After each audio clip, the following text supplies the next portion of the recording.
meron tayo dito Eureka na 6.5 kg. Dito pa lang. Ito ang pinaka-issue niya.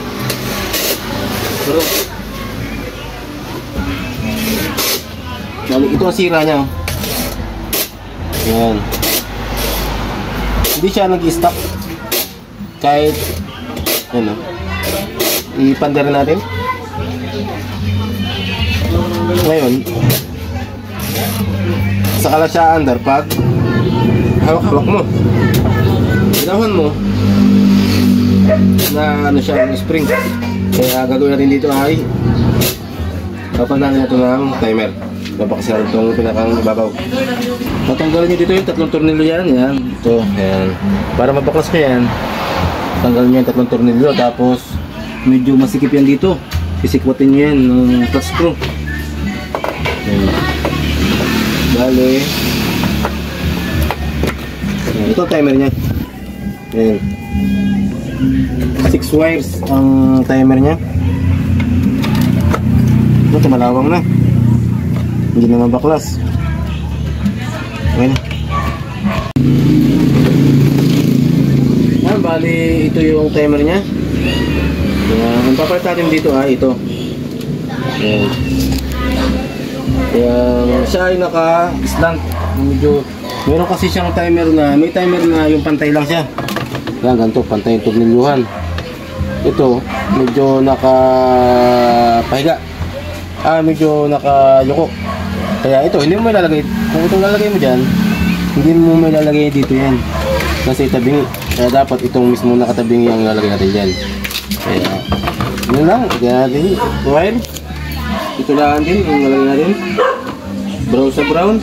Bago itong red at yellow. Dito sa yellow at gray.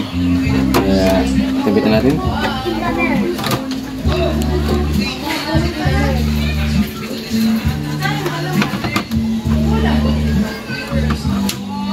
Sasaksak ko na.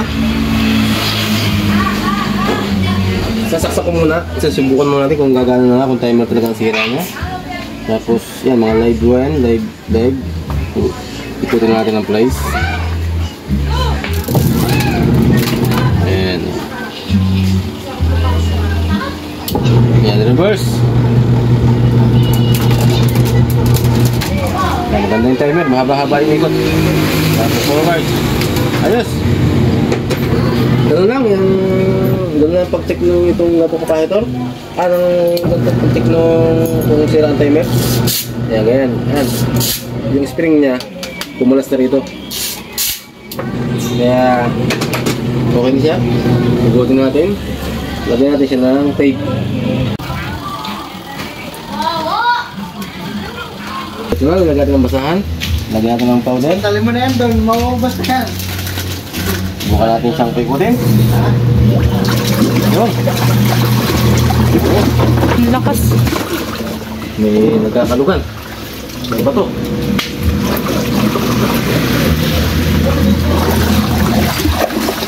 Nice na. Bali, nabukan ko kung malakas pa siya para bago i-bilhin sa customer. Nakita ko talaga kung malakas ang ikot. So, pinagkakala nito ay itong timer. Napa!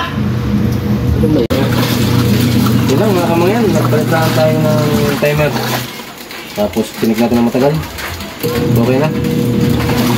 Thank you.